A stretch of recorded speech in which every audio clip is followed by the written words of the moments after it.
Colossiens chapitre 2. Je lis au nom de Jésus. Oui, je veux vous faire savoir ceci.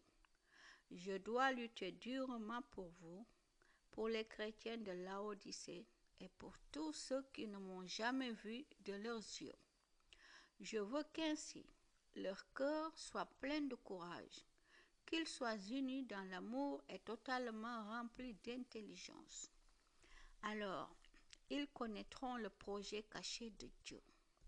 C'est le Christ qui le réalise, et tous les trésors de la sagesse et de la connaissance sont cachés en lui.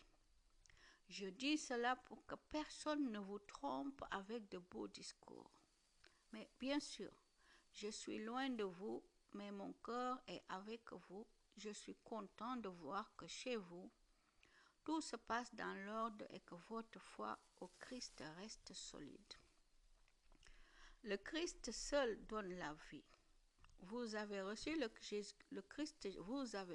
Christ Jésus comme Seigneur. Eh bien, vivez unis à lui. Plongez vos racines en lui. Construisez votre vie sur lui. Restez solidement dans la foi qu'on vous a apprise et remerciez Dieu avec beaucoup d'ardeur. Attention, personne ne doit vous prendre au piège avec les idées fausses de la sagesse humaine. Ce sont des mensonges creux qui s'appuient sur des traditions humaines, sur les forces du monde et non pas sur le Christ. Dieu habite totalement dans le corps glorieux du Christ. Et vous participez totalement à la vie du Christ, lui, le chef de toutes les forces qui ont autorité et pouvoir. C'est dans le Christ que vous avez été circoncis. Cette circoncision, ce n'est pas la main d'un homme qui l'a faite. Elle vient du Christ. Et par là, il a enlevé ce qui vous entraînait au mal. Par le baptême, vous avez été mis dans la tombe avec le Christ, mais avec lui, vous avez été réveillés de la mort. En effet, vous avez cru dans la puissance de Dieu qui a réveillé le Christ de la mort. Vous étiez morts à cause de vos fautes et aussi parce que vous n'étiez pas des circoncis. Mais Dieu vous a rendu la vie avec le Christ. Il nous a pardonné toutes nos fautes. Il a effacé le document de nos dettes qui nous accusait et qui était contre nous à cause des règles établies. Et il l'a détruit en le clouant sur la croix.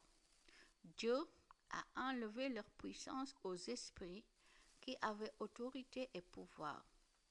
Il a présenté ces esprits devant tout le monde et il les a traînés comme des prisonniers dans le défilé victorieux de son Fils. Donc, personne ne doit vous condamner à cause de ce que vous mangez ou buvez au sujet des fêtes de la nouvelle lune et du sabbat. Tout cela, c'est l'ombre de ce qui doit venir, mais ce qui existe réellement, c'est le Christ. Personne ne doit vous priver de la victoire. Je pense aux gens qui se font tout petits devant les anges pour leur rendre un culte. Et ils donnent aussi trop d'importance aux choses qu'ils voient en rêve. Ces gens-là ont des idées trop humaines. Cela les gonfle d'orgueil. Ils ne s'attachent pas au Christ, qui est la tête. Pourtant, c'est la tête qui donne au corps ce qui est nécessaire.